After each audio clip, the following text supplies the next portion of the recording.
sebelum TikTok Cash ini sebetulnya telah ada aplikasi sejenis dengan skema bisnis yang mirip. Apa saja mereka kami bahas untuk Anda pada pagi hari ini. Fenomena nonton video dapat uang begitu. Sebelum saya menjelaskan ini, saya ingin menjelaskan terlebih dahulu sebetulnya bagaimana potensi market digital Indonesia ya. Kita punya 170 juta pengguna internet aktif begitu di Indonesia. Ini menjadi aset yang sangat penting begitu bagi bangsa Indonesia. Bahkan bisa dikatakan jika sebuah perusahaan startup misalnya atau perusahaan rintisan ingin memenangkan market atau pasar di Asia Tenggara, ia hanya harus menangkan pasar di Indonesia karena pengguna internet kita yang sangat besar. Tapi ini juga memberikan sebuah ancaman. Seperti apa? Kejahatan siber. Kejahatan siber bagi para penggunanya yang tidak terliterasi dengan baik terkait dengan keuangan digital. Kalau terkait dengan keuangan digital sendiri, ada yang namanya money game. Nah, money game ini yang sedang ramai diperbincangkan karena money game ini menganut skema Ponzi. Nanti kita akan bahas lebih jauh terkait skema Ponzi ini, tapi saya akan jelaskan terlebih dahulu aplikasi-aplikasi yang memberikan penghasilan kepada para penggunanya hanya dengan menonton iklan ataupun video. Yang sedang ramai diperbincangkan saat ini yaitu TikTok Cash. Nah, ini dia. TikTok Cash saat ini sudah memiliki anggota 500.000 orang. Mungkin saja lebih saat ini begitu ya. Namun TikTok sendiri, TikTok merupakan anak perusahaan dari ByteDance begitu, sudah mengeluarkan pernyataan bahwa tidak memiliki keterkaitan atau tidak berhubungan sama sekali dengan TikTok Cash. Jadi sudah ada pernyataan resmi dari TikTok bahwa tidak ada hubungan dengan TikTok Cash ini. Jadi harus diwaspadai begitu ya.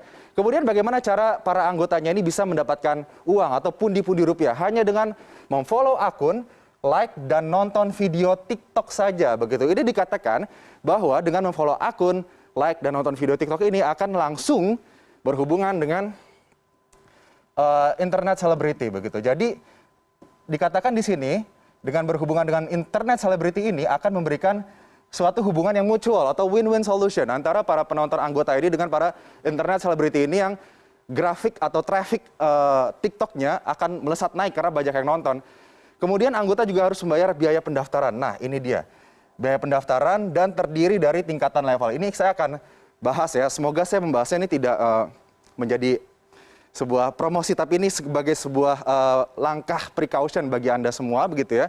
Bahwa ada indikasi yang ditemukan oleh Satgas Waspada Investasi OJK begitu, ada indikasi TikTok Cash ini menganut pola Ponzi yang dilarang oleh pemerintah Indonesia, oleh OJK begitu. Jadi untuk tingkatan levelnya ini sendiri terdiri dari beberapa level, mulai dari magang sampai ke pengawas.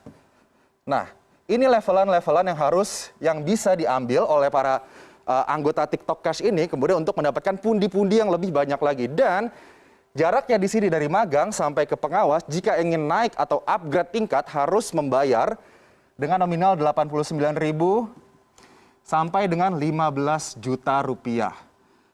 Nah, nanti kita akan bahas terkait dengan penambahan biaya untuk upgrade ini karena terindikasi Ponzi oleh Satgas Waspada Investasi OJK. Saat ini masih terus diselidiki oleh OJK terkait dengan TikTok Cash ini. Karena kalau nantinya terbukti melakukan skema Ponzi ini pasti akan merugikan para anggotanya yang sudah menginvestasikan uang cukup besar begitu untuk TikTok Cash. Sebelum TikTok Cash sebetulnya sudah ada aplikasi serupa begitu yang menerapkan skema ini dan sudah dinyatakan dilarang atau ilegal ya. OJK sudah menyatakan bahwa VTube ini adalah aplikasi yang ilegal atau dilarang untuk ditransaksikan atau digunakan di Indonesia. Ternyata VTube ini sudah di-download lebih dari 10 juta kali di Play Store. Kemudian dia juga sistemnya untuk mendapatkan uang adalah memberikan poin penghasilan bagi anggota. Kemudian diperbolehkan transaksi jual beli poin antara anggota. Mendapatkan referral point jika berhasil membawa anggota baru. Jadi kalau misalnya Anda berhasil skemanya seperti member get member gitu ya. Jika Anda membawa member baru kepada VTube ini, Anda akan mendapatkan poin dan kemudian poin itu nanti akan bisa dirupiahkan ataupun nanti dirupiahkan karena satu koin VTube ini senilai $1 atau sekitar 14.000 rupiah begitu ya. Dan kemudian ini daftarnya gratis, harus perpanjang, mau hasil lebih Anda harus upgrade dan ini sudah lagi-lagi dilarang atau ilegal, dinyatakan ilegal oleh otoritas jasa keuangan. Kemudian ada juga yang baru saja ditemukan oleh OJK, yaitu Vito.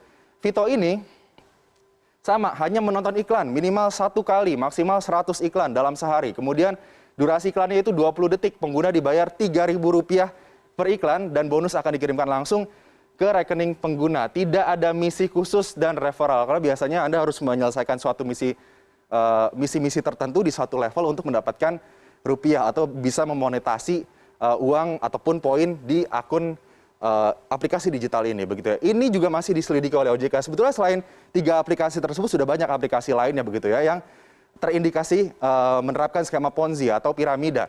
Dan sebut saja like apps seperti yang dulu, begitu ya. Tapi skema Ponzi memang skema yang sudah lumrah, sudah banyak diperbincangkan, begitu, terkait dengan bagaimana member get member, kemudian member awal mendapatkan keuntungan paling tinggi, kemudian member paling bawah mendapatkan ciong atau kerugian karena tidak mendapatkan penghasilan, begitu. Kita ingat saja kasus, let's say, First Travel yang sempat heboh, kemudian juga ada Miles, begitu ya. Ini 2 kasus yang sempat menghebohkan Indonesia dan terindikasikan juga menerapkan skema Ponzi bagi para anggotanya. Dan kita juga sudah punya undang-undang, yaitu Undang-Undang Nomor 7 Tahun 2014 terkait skema Ponzi. Ini yang menyatakan bahwa skema Ponzi atau piramida ini adalah sistem kegiatan usaha yang memperoleh keuntungan bukan dari hasil penjualan barang. Ini yang harus digarisbawahi. Jadi Anda harus hati-hati jika ada suatu bisnis yang menawarkan Anda penghasilan tanpa ada penjualan barang.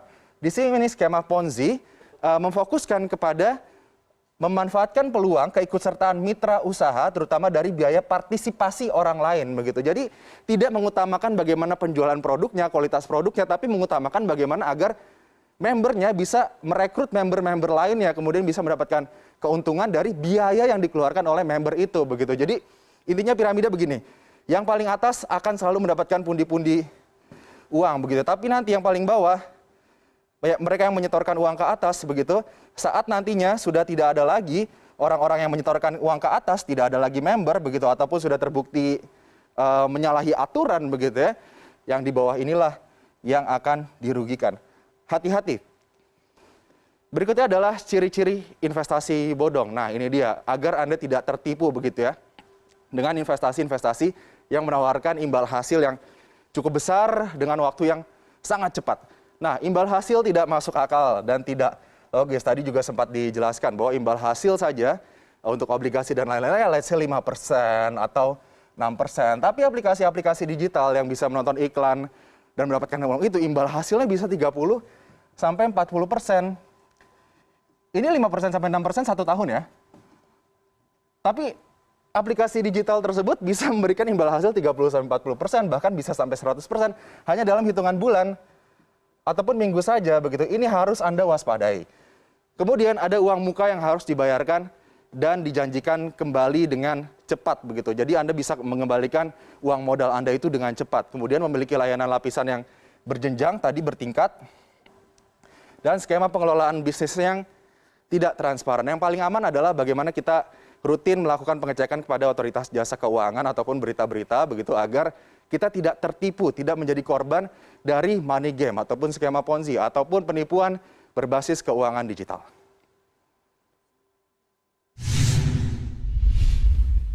Pertamina merilis obligasi global sebesar 1